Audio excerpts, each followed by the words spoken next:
go, man. How you doing, man? Good to see ya. I haven't seen this guy since Everybody Wants Some. I know. We always want some, right? we want you here on the red carpet. Wyatt Russell, ladies and gentlemen. Thank you. We're here for Overlord at Fantastic Fest. This seems like the perfect film for this festival. I think so. And you've been turning in a lot of really cool stuff lately. I imagine this was a lot of fun to sink your teeth into, wasn't it? It really was. Yeah. It was a lot to sink my teeth into because there's like a real element to it, and then when you have to go like, what the fuck is that element to it? Like, there's both of them. So melding the two is a good challenge, but I think we did it well. Yeah. Have you seen it? No, I'm seeing it right now. Oh, cool. Yeah. I think you'll dig it. It's fun. It's fun. Yeah. It's a lot of fun. I kept saying it's gonna be the movie you walk out of the movie theater going, I paid $15, and I was like, yeah.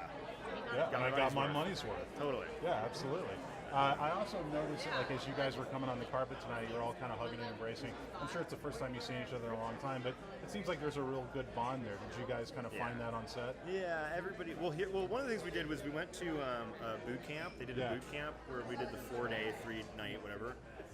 And we learned how to put up a tent together and how to. It sounds stupid, but when you're there for like 4 nights together and you're talking around a campfire, you're literally in the shed. Literally in the shed. Yeah. I mean, quite literally. and you make the fire and you make your coffee and you make your food and you learn. And Freddie Joe Farnsworth, who's the military advisor on the movie, set that up as well. He was fantastic, like priceless.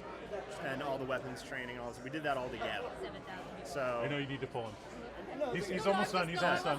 But we did it all together, and it made a big difference in terms of our experience and trying to it was hard. It was hard sometimes when you'd be like, hey, we got to get through it, and that helped a lot. So, real quickly, what's up next week?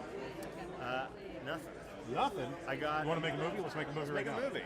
Yeah, right now, tonight. Let's just get a camera. We got a camera. You got a camera. That's all you need. You got actors. I got a show on Lodge TV called Lodge 49, AMC. But after that, I mean, I'm waiting to see if we get a second season. Don't know. And do you like TVs or movie better? What do you prefer?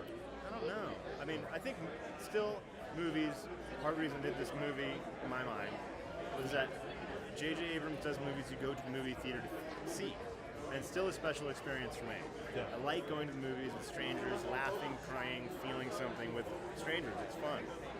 And that was why I did this movie. So I am partial to movies, but I love doing TV because it's the new golden age of television. You can get great content that way. I don't know. It's really evenly split, but yeah, I don't know. That's hard.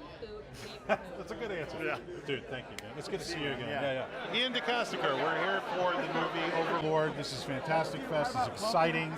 Everybody seems like they're having a great time. I was just talking to Javon about how you guys, this is kind of your first time to be back together after a long period of time. What is that feeling like seeing each other again? And it seems like almost like a familial unit here. Yeah, we are. I mean, so before we started filming, Javon and Dom and Wyatt and John and I, we all went out. Our military advisor, Freddie Joe, who was a bit of a ball breaker, but a very cool guy, he took us boot camp for 5 days. So we went and camped out in the forest, and we would get up early in the morning, do PT training, like shoving logs above our heads and doing drills and going out on night patrols and all that stuff. But at night time we would also sit like around by the fire, and we didn't have any phones or anything like that, modern kind of like technology, and so we just got to know one another. So we kind of created a history quite quickly, and then for the rest of the movie onwards, we just became a very close unit. Yeah. Now you're no stranger to genre type work, working with the Shield, stuff like that. What was it about this project that was unique and different and fun, that made it a different type of experience? Well, I mean, obviously, first of all, like having JJ's name on top of it is like, he's kind of like, he's kind of like the Spielberg of today's era and stuff. So that's like obviously a huge selling point. And being a fan of Julius's earlier stuff. And I mean, actually, weirdly enough, before I started, I only kind of got my first edition. I think I wasn't allowed to read the script, so I only got like a tagline of what it was about. But even that was intriguing enough. And yeah, it's like so when I read the script, actually, it was a lot bigger even than I kind of expected. And I think just it's a real thrill ride of a movie. Obviously, it's set in like World War II, and the characters are all so distinctive that was a really all exciting prospect. So. I can't wait to see it, man. Thank you so much for coming. Mate. Nice to meet you. Congratulations. Yeah. That's great. Lindsay and John, now let me say something here. When you talk to people on the red carpet, it's always great to talk to the producers because without you guys, this would never come together. And I love the fact that you guys keep giving us really great genre material. What was it about this project that made you say, we got to get this done, we got to get this out here? And on top of that, bringing it to a place like Fantastic Fest, how great is that? Well, this is a project we've been working on for a long time at Bad Robot. We really love it. Billy Ray, the writer, one of the original writers, came to us years ago with this idea about young men in war and how universal the experience of being around death was, and how it doesn't get discussed that was the thing they dealt with every single day and became normal for them. And he thought it was really ripe material for a genre film, and he had this idea that he said he woke up in the middle of the night and scribbled down on a notepad next to his bedside table, and he came in and talked to us about it, and we just loved it. And it felt like, if we could be so bold, it would be the kind of thing that maybe Rod Serling would have liked, and that that's the kind of stuff we really aspire to. This average people in an extraordinary situation that gets even crazier and hopefully has a good message, and feels like a good time for women and people of color to be slaying some Nazis, and we just are so happy with how it came out. Fantastic Fest is a great place for it. We're thrilled when Paramount suggested bringing it here. We're huge genre lovers, and so and you guys are amazing genre lovers, and so it just felt like such a natural fit. It's really a great celebration. John, you want to add to that? But she hit most of it. She hit all the bullet points. Yes, I think so. And I also want to mention that you said something a second ago that really touches me, and that is, I grew up watching things like Twilight Zone, Our Limits, Rod Serling. You guys are producing material that I think is really great because we see so much genre material that feels formulaic, but to see something that is genre material but that wows you and surprises you, that's the ultimate goal. That's the goal, that's the dream.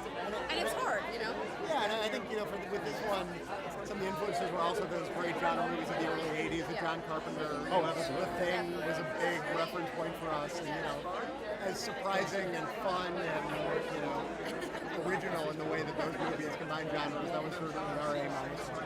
And this is our first R-rated movie, and we really debated it, but we decided if we were going to do it, we really needed to go for it. And I think you'll see the movie really needs to be R-rated for a lot of reasons. So we're really happy that we did it, and we thought if we're going to do it, we better do it right. So hopefully we don't disappoint you. It has a share of gold. It's hard to do World War II and not have it be R-rated. So you kind of have to go that way. Yeah, we agree.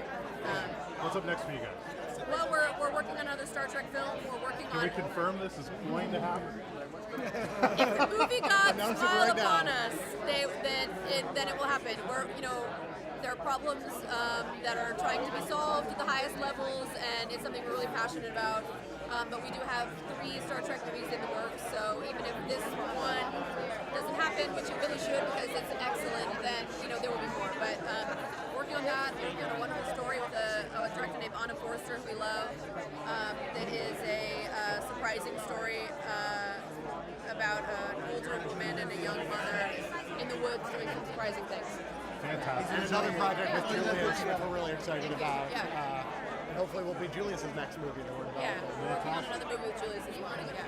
Thank you guys so much. Thank you so Thank you much. for bringing this to Fantastic. Our pleasure. Thank you so much. Thanks so much. I'm here with the very lovely Mathilde Ollivier. Thank you so much for coming to Fantastic Fest for this film. This seems like the perfect movie to have here. I mean, we love genre movies, and this is just this had to be a load of fun to sink your teeth into, right? I completely agree. I am very proud of premiering Overlord in Fantastic Fest. I think it's the best place for it. Yeah. And I am very excited for the entire audience to watch the film. I also noticed, like, as you guys are coming on the carpet tonight, it seems like everybody's got it's almost like a family reunion, like the first time seeing each other in a long time. Everybody seems so happy to see each other. Yeah. Did that come naturally on set? It came super naturally. Everyone was so genuine and so nice, and so yeah, we just became just a good friend. It was just a bunch of friends which was going every day to work, and it was fantastic. So every time that and even when we're not doing any events, and we're in the same city, we text each other saying, hey, do you want to grab dinner? Do you want to grab a glass? Do you want to go out? Yeah. And you just, I'm really fortunate that I found some good friends. What's the best part of working with Julius? He seems like a really smart guy, like really knows what he wants from the film. Exactly. So that's what the main thing for me. It's working with Julius. He's a very he knows what he wants, and he's very meticulous in a very good way of what he wants, and also he's very genuine. So when we start working with each other, the first question he asked me is like, how do I see her? Did she have a favorite music? Do she have a favorite color? Do she have so many different things? And so it was fantastic because we could really work with each other as a team, as creating her, and also we basically get agree straight away of she's not an action hero. Yeah. She's just a normal human being which is living atrocity, and let's play on a very low and grounded side of it. So I really loved it.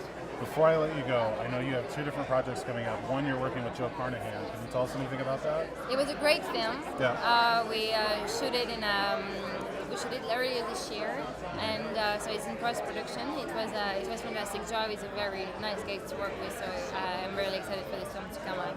And then you have a documentary that you made called The Upright Woman. Exactly. Yes. Can you tell us a little bit about that? Yeah, so The Upright Woman is a documentary about the women in Burkina Faso in West Africa, about the struggle of survival and this strength of survival, and they're very strong women. They've been going through a lot of very complicated things, and still right now, slavery, forced marriages, and when they're shooting this documentary in July, and we're hoping to have the first set in December.